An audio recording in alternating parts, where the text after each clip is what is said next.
आज हम लोग वर्ग 10वीं के चैप्टर 4 में द्विघात समीकरण से संबंधित प्रश्न को हल करने का प्रयास करेंगे। यहाँ देखेंगे जैसे कि क्वेश्चन 1 में 100x² माइनस 20x और प्लस 1 बराबर 0, यह एक द्विघात समीकरण है। और इस समीकरण को हल करने के लिए चैप्टर 4 में 3 विधि का प्रयोग किया गया है, जिसमें पहला जो विधि होता है वो गुणनखंड विधि है, दूसरा विधि है पूर्ण वर्ग बनाने की विधि है, और तीसरा जो विधि है वो द्विघाती सूत्र है। इस तरीके से हम लोग इस प्रश्न को तीनों विधि से ज्ञात कर सकते हैं। परीक्षा में वैसे मुख्य रूप से 2 विधि का प्रयोग ज्यादातर किया जाता है, जिसके बारे में हम लोग अभी अध्ययन करेंगे। सबसे पहले हम लोग गुणनखंड विधि से इसको हल करते हैं। पहला जो विधि है वो है गुणनखंड विधि।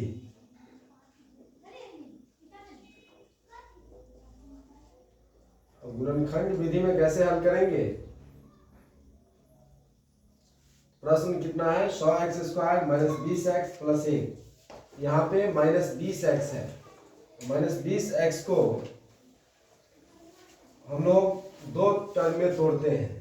इस तरीके से तोड़ा जाता है कि जोड़ने या घटाने पर माइनस 20 आना चाहिए, जबकि गुना करेंगे तो 100 और 1 को गुना करते हैं तो 100x² आता है, यानी गुना करने पे 100x² आना चाहिए, जबकि जोड़ने या घटाने पर माइनस 20x आता है। इस तरीके से इसको हम लोग लिख सकते हैं माइनस 10x और माइनस 10x। माइनस 10 और माइनस 10 को जोड़ेंगे तो माइनस 20x आएगा। वही माइनस 10 को माइनस 10 से गुना करते हैं तो 10 दाई के 100 और माइनस को माइनस से तो प्लस, इस तरीके से 100x² आता है। तो हम लोग इसको तोड़ेंगे तो लिखेंगे 100x² माइनस 10x प्लस 1 बराबर 0। इसके बाद देखेंगे दोनों में कॉमन क्या है।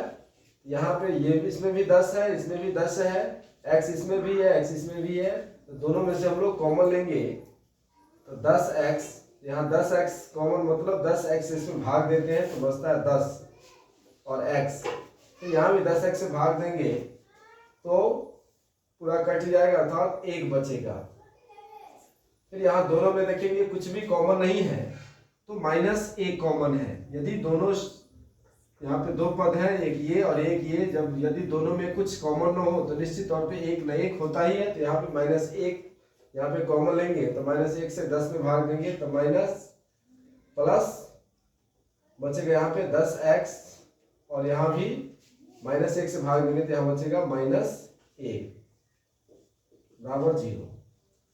अर्थात समझेंगे कैसे कि यह प्रश्न सही बना। तो यहाँ ब्रैकेट में जो, इस ब्रैकेट में जो संख्या रहेगी उसी वही संख्या इस ब्रैकेट में भी यदि रहता है तो हम लोग समझते हैं कि मेरा यह प्रश्न सही बन रहा है।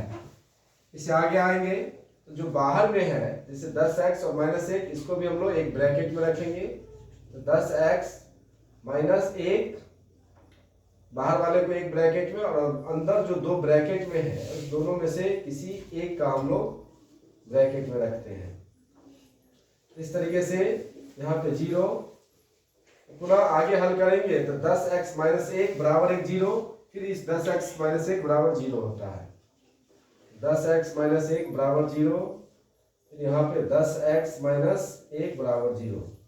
इधर माइनस में 1 इधर ले जाएंगे तो हो जाएगा प्लस में 1, इसलिए x बराबर 1/10। x बराबर कितना हो गई है?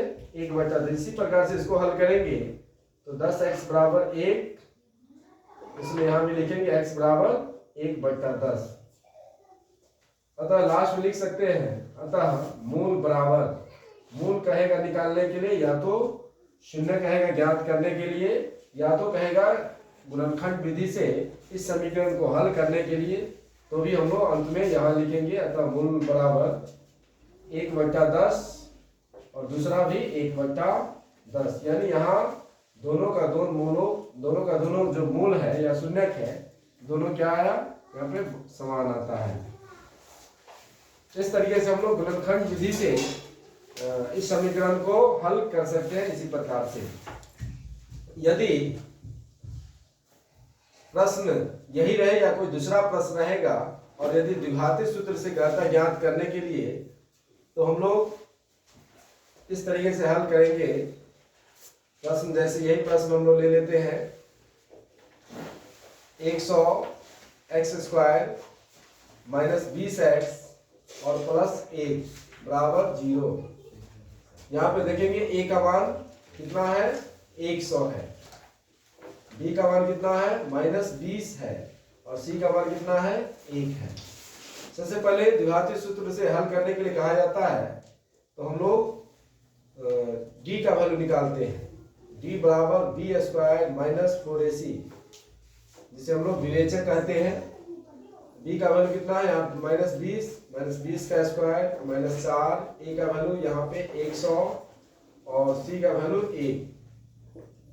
-20 का स्क्वायर तो -20 को 20 से गुना करेंगे, 20 से है 400 और यहाँ भी -4 को 100 से तो -400, 400 में से 400 जाएगा तो 0 बचा, यानी t का मान आता है यहाँ पे 0। इससे आगे हल करेंगे, यहाँ लिख देंगे द्विघाती सूत्र से। तो ये ऑब्जेक्टिव प्रश्न के लिए द्विघाती सूत्र भी याद रखना है। अच्छा पूछा भी जाता है कि निम्न में से कौन द्विघाती सूत्र है। तो द्विघाती सूत्र होता है x बराबर यहाँ पे -b प्लस माइनस √d बटा 2a क्या देंगे तो -b, b का वैल्यू कितना है यहाँ पे -20, यहाँ पे माइनस और ब्रैकेट में -20 प्लस माइनस d का वैल्यू कितना आया है यहाँ पे 0 आया तो d का वैल्यू हम लोग यहाँ 0 लिखेंगे बटा 2a, a का वैल्यू 2 और a का वैल्यू मालूम है हमें 100। इस तरीके से इसको आगे हल करते हैं तो minus minus plus 20 plus minus और 0 का वर्गमूल 0 ही होता है, 2 को 100 से गुना करेंगे 200। इसे आगे हल करेंगे, यहाँ पे x का वैल्यू एक बार क्या करेंगे जोड़ते हैं 20 प्लस 0 बट्टा 200 और एक बार x का वैल्यू क्या करते हैं 20 में से 0 को घटाते हैं। 20 में 0 जोड़ेंगे तो भी कितना आएगा 20 ही आएगा। फिर नीचे 200, 1 0 से 0 घटा और 2 1 2, 2 दही के 10, इस प्रकार से 1 बट्टा 10 आया। यहाँ भी 20 में से 0 घटाएंगे भी क्या बचेगा 20 ही बचेगा, नीचे 200, यहाँ भी ये काटेंगे 2 1 2, 2 दही के 10, यहाँ भी 1 बट्टा 10 आया। अतः तो लिख सकते हैं मूल कितना होगा तो दोनों मूल बराबर, यहाँ पे 1 बट्टा 10 आया यानी 1 बट्टा 10 और 1 बट्टा 10, यही इसके हल होंगे, इसका आंसर होगा।